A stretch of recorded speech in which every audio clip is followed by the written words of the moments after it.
Dear students, in this video we are going to see about what is impulse turbine and parts and working principle of Pelton wheel.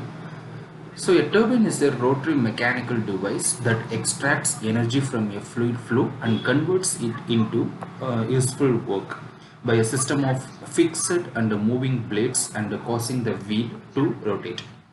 So water turbine was developed in the 19th century and was widely used for industrial power prior to electrical grids.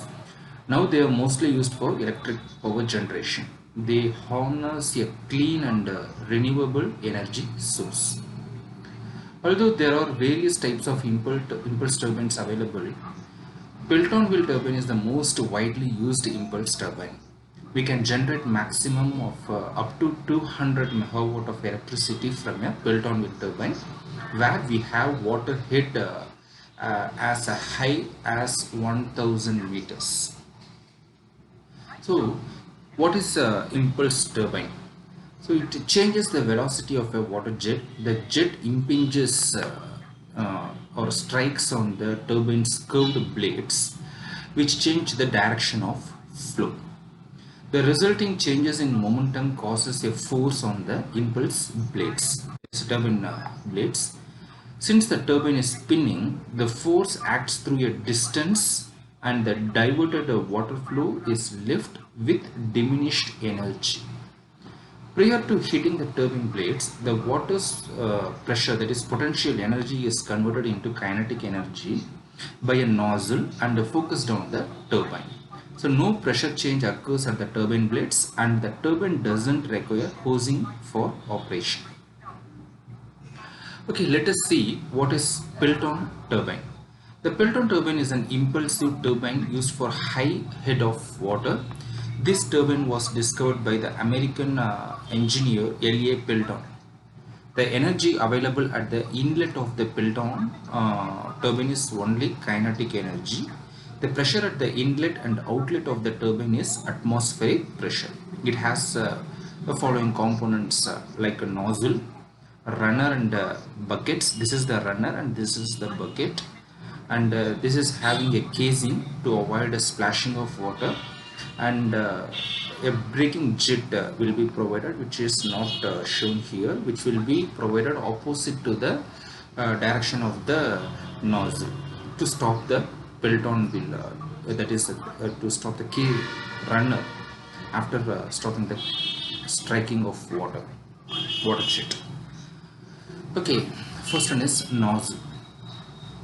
It is a circular guide mechanism which guides the water to flow in a designed direction and also to regulate the flow of water. This water in the form of a jet strikes the bucket. A conical needle or a spear operates inside the nozzle in an axial direction. Next one is a runner and buckets. The runner of a Pelton wheel essentially consists of a circular disc fixed to a horizontal shaft. So this is the horizontal shaft on the periphery of the runner. A number of buckets are fixed uniformly. So this is the runner and bucket setup. And next one is casing. The casing of a Pelton wheel does not perform any hydraulic function, but it is necessary to safeguard the runner against accidents and also to prevent the splashing of water and lead the water to tail race. The casing is generally made of cast or fabricated parts. And next one is braking jet, which is not shown in this diagram.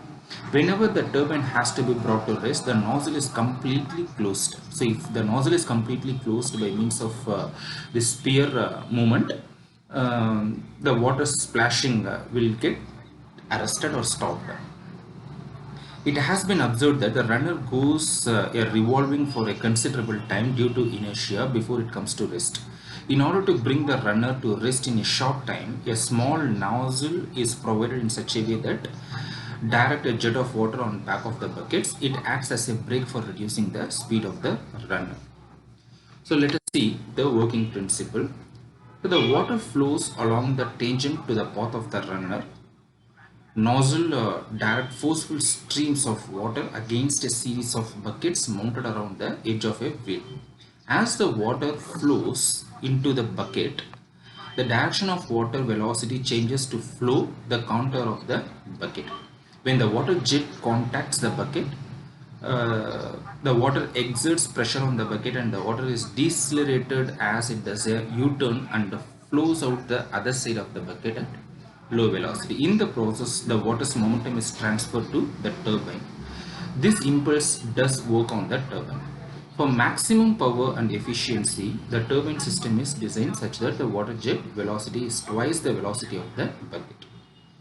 So because of that, water and most liquids are nearly incompressible. Almost all of the available energy is extracted in the first stage of hydraulic turbine. So this type of Pelton wheels are preferred turbine for hydropower when the available water source has a relatively high hydraulic head at low flow rates.